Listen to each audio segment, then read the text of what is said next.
Ali, thanks so much for coming on. Good to have you here. Thanks for having me. I'm excited to get into this with you. So to kick things off, what is Solesavy? Solesavy is really an end-to-end platform for sneakerheads. So when you're thinking about kind of the life cycle of a sneaker, pre-release, we help you, understand news around releases. We've got a release calendar. So basically, you're equipped with everything you need to know about what's coming out. And then during release, that's where Solesavy's tech platform comes in. So we've got two apps. One is called Drop Alerts, which notifies you whenever there's a restock in brands that you're interested in your size. So you actually have a chance at getting sneakers at retail that otherwise end up selling for exorbitant amounts on reseller sites. And then the third piece is really community. So we've got thousands of members right now paying our monthly fee to basically connect with each other, to help each other buy their sneakers. And so post-release, that's where our second app comes in called Collect, which is our version of a marketplace, except no buyer and seller fees. So if you think about it more like a link in bio for your sneakers, so if you want to show off your collection and flex what you have, keep inventory of all your sneakers, but if you want to buy, sell, or trade, you can as well. So we're really just basically trying to build an ecosystem for hardcore sneakerheads. And so to follow that up, why are you there? That's a good question. So I'm wearing many hats, but the main one is Chief Content Officer. So I oversee the content team. We're producing short form content, long form content across all the major platforms. And so when we're thinking about sneakers and sneaker culture, content plays a big role there. I'm also overseeing our Web3 initiatives. And so in April, we launched our first NFT called the SS4, which was obviously a digital asset, but you could redeem the NFT for an actual physical sneaker. And so I led that initiative. It was the sneaker was designed by Jimo Wong and Justin Taylor, who have designed some of the most popular Jordans and Nikes in history. And so that was a really cool initiative for us. So really, it's at Solesavy's early stage startup. So everybody's kind of doing a lot of different things. And so for me, that covers Web3 content, helping to grow in international markets and any other ways that can help. And so why is a company like Solesavy creating their own content? How does this different from a traditional marketing role? I think 5 years ago, this kind of chief content officer role wouldn't really have existed at a company like Solesavy, but now it seems almost like a necessity. Yeah, I mean, I think when you're thinking about sneakers just play such an integral role in culture and entertainment. And when we're thinking about how we as a company acquire customers, there's organic, inorganic, right? And so there's social content. If you think about the dialogue that's happening around sneakers, that's all happening on your key major kind of social media platforms. So we want to be a part of that conversation, right? And if you're thinking about whether it's athletes, celebrities, influencers, they are such a key part of sneaker culture as well. And so Solesavy, obviously it makes sense if we want to tap into that to work with creators, to work in that landscape. So for us, it's really a no-brainer. So we think about it as kind of Solesavy, the media company that can kind of help educate everybody and kind of demonstrate that we're kind of the experts in this space. And then there's Solesavy, the tech company that's creating tools, that's creating product that allows people to kind of get the sneakers they want.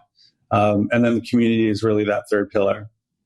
And are you trying to do an O&O strategy with the content you create and distribute, or work with pre-existing creators and influencers in this vertical, or a combo of both? What's that breakdown?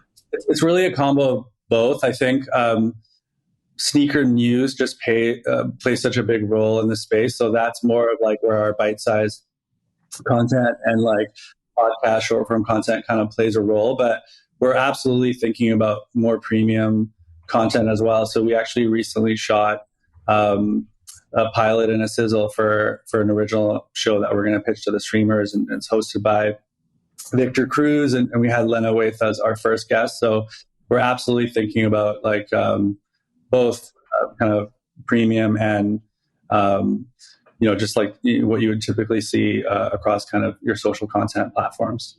Yeah. Got it. And how is this different from, like, would this have just been called marketing 5 years ago? Listen, I think so.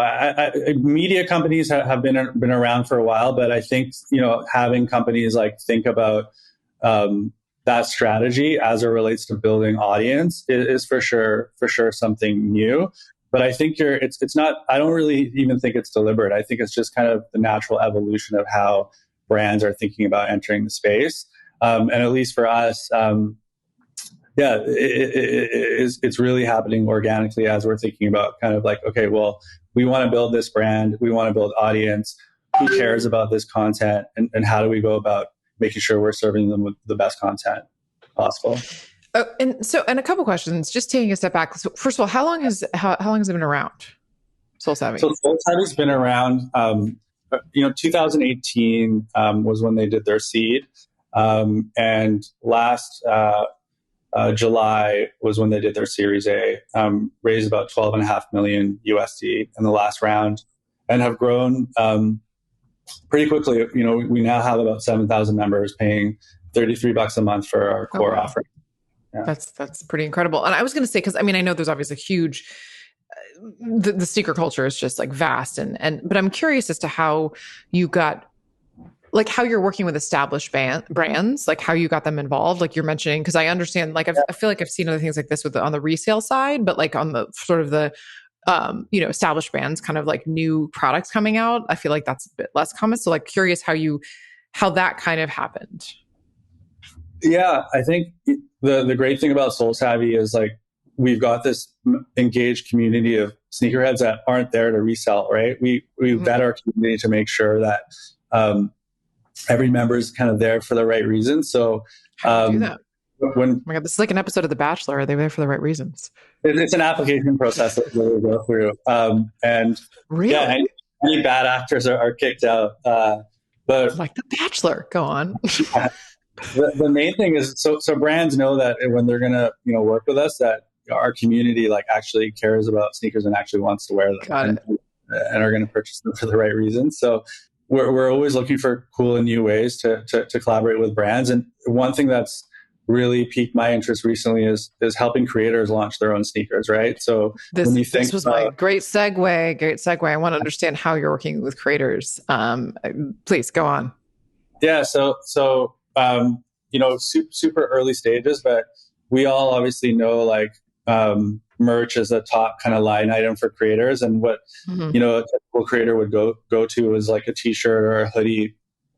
And then the larger creators will obviously launch their own product lines in a lot of cool different areas. And so we want to help kind of democratize that process of helping a creator launch their own original sneaker. And that's something that I don't think most creators realize that they can do, because typically if you're a massive celebrity, you would expect a deal from like Nike or Adidas, and there's only a handful of creators would even be able to be a part of those conversations. So for us, we've launched 4 of our own sneakers already, 2 custom. So are these collabs, or these are like bespoke, their own sort of brands? Like collabs with like the Nikes of the world, or they're their own thing? We've done both. We've released two Nikes so far, and then we've released 2 of our own 100% original sneakers. And around the creator concept, we actually want to help creators launch their own brands. So, and are you able? Because I have a bit of experience with this. I spent some time working at a merch company. So, are you guys taking the inventory risk on this? And then, like, how's that kind of working out? Because with sneakers and that sort of stuff, you kind of have to, right?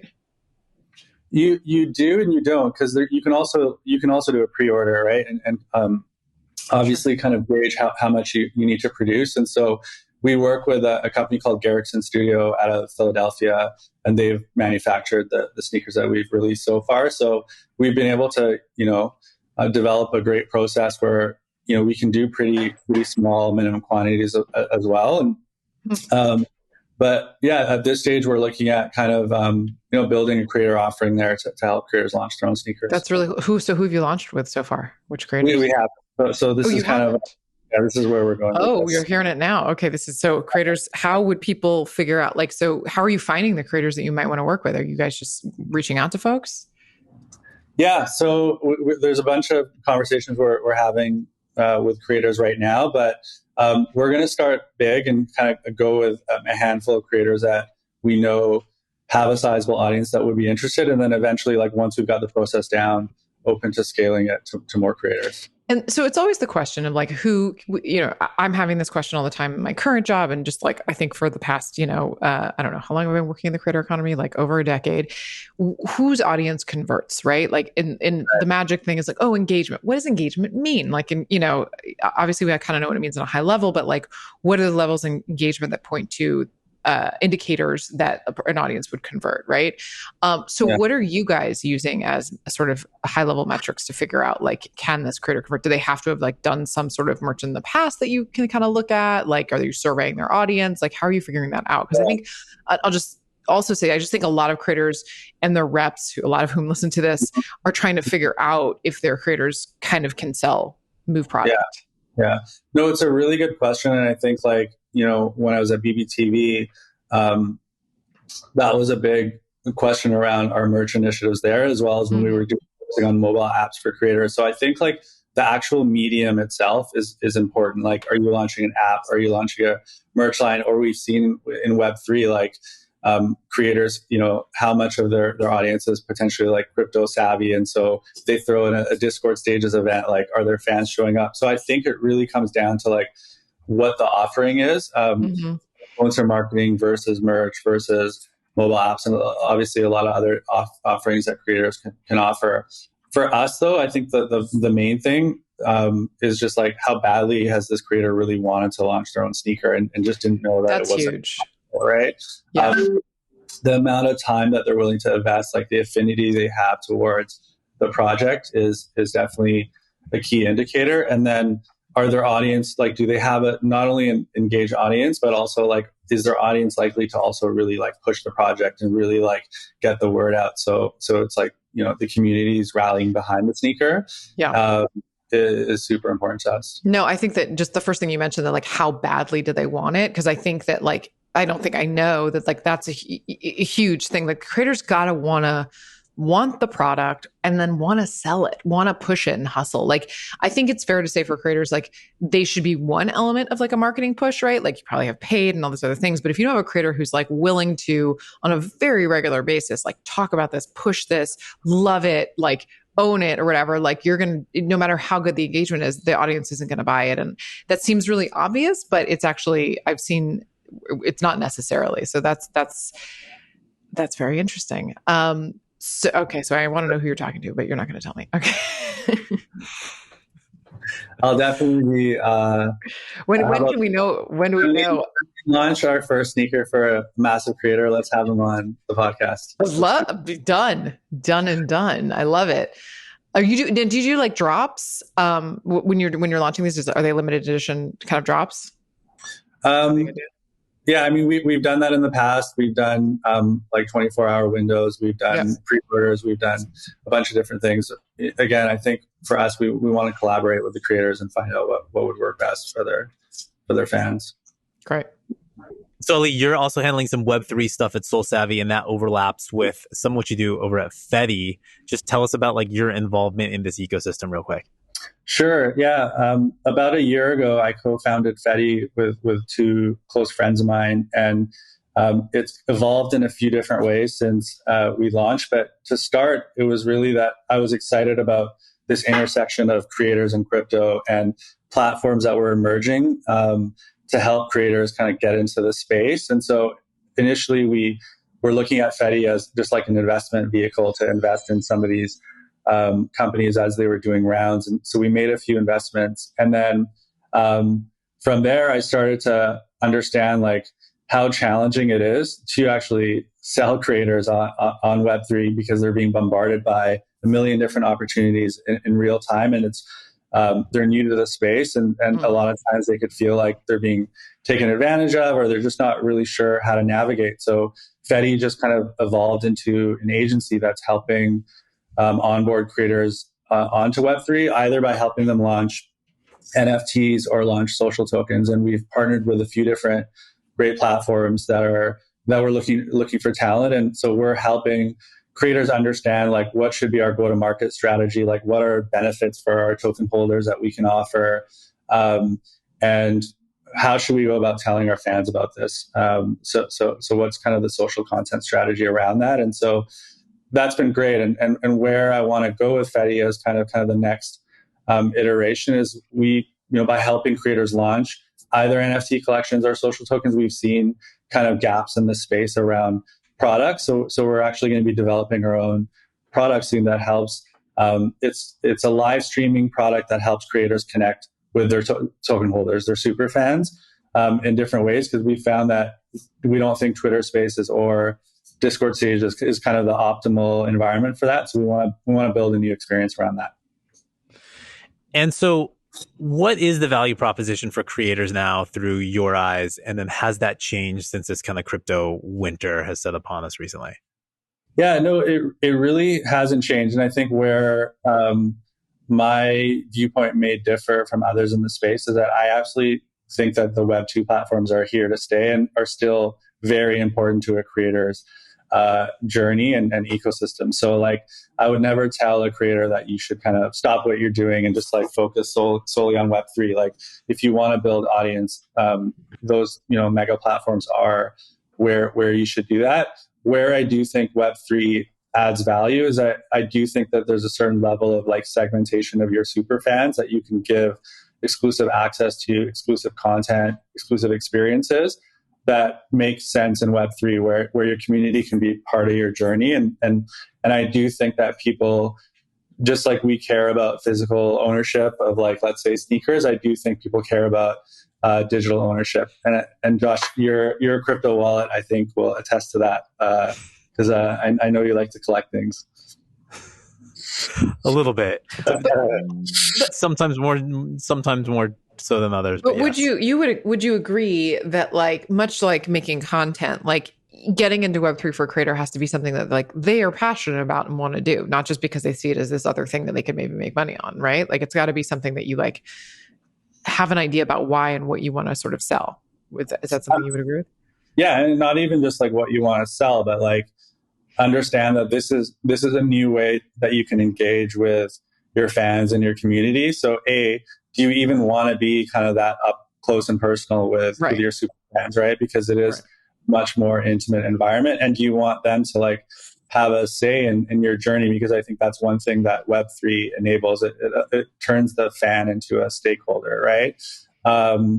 And then absolutely, like if you're a creator and you don't know anything about the space, like I wouldn't just like launch your own NFT. I would just first like poke around, like sign up for different platforms, like, get a MetaMask wallet, like buy an NFT, like learn the whole kind of experience, and be a part of it as a fan instead of a creator, and then see if it's something that you have affinity towards, because it's definitely not, I don't think it's required to be a successful creator. I think it's just a great potential complementary or revenue stream for a creator that's thinking about new ways to like unlock value.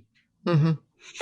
Let's say I'm a creator that already has like a Patreon or some type of other subscription service that my audience or a good portion of my audience is already paying monthly money towards me for me creating content that they like and giving them earlier access or special bonuses on top of that, regularly scheduled programming. Mm-hmm. Do I also want to have this NFT stuff or a token? If Patreon launches an NFT or a token provisions, does that mean like game over for everybody else? Tell me, like, explain to me in terms of the value prop there. Yeah, it's a good question. At this stage, I think there is not that much of a difference between what you would call a subscription service, where you're kind of tiering your fans with offerings, versus what we've seen in the NFT space. Obviously, the only, I would say, core difference is that as a fan, if you're buying an NFT, you're investing like your money, and you could see potential upside. And we've seen, obviously, in this downturn, potential downside, right? And so there's pros and cons to, as a fan, kind of going through that experience, right? Versus, hey, I'm just going to pay $9 a month for this exclusive content, and I know it'll be $9 a month every month. I think what we haven't seen yet is like we've seen how quickly the space evolves, right? where it was a year ago to where it is now and where it's going. So I do think new platforms are going to emerge that do things in innovative ways that a Patreon doesn't or an OnlyFans doesn't.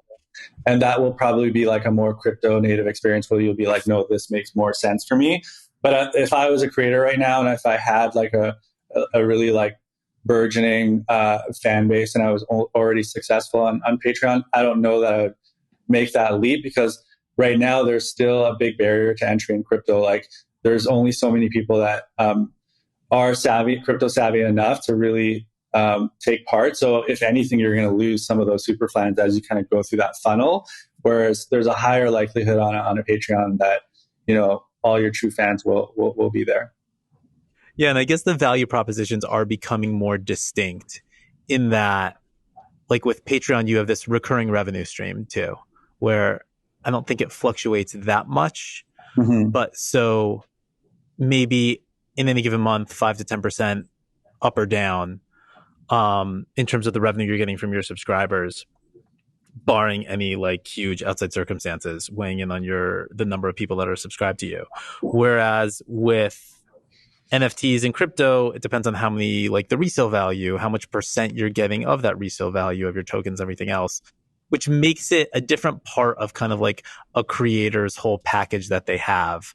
Where I think, you know, at the beginning of this, we thought maybe they were kind of the same thing, but now maybe they're going to be two totally separate, distinct things where you can have your Patreon, but you can also have like, hey, if you want to own part of my trajectory too and benefit from the upside, here's this NFT for you as well.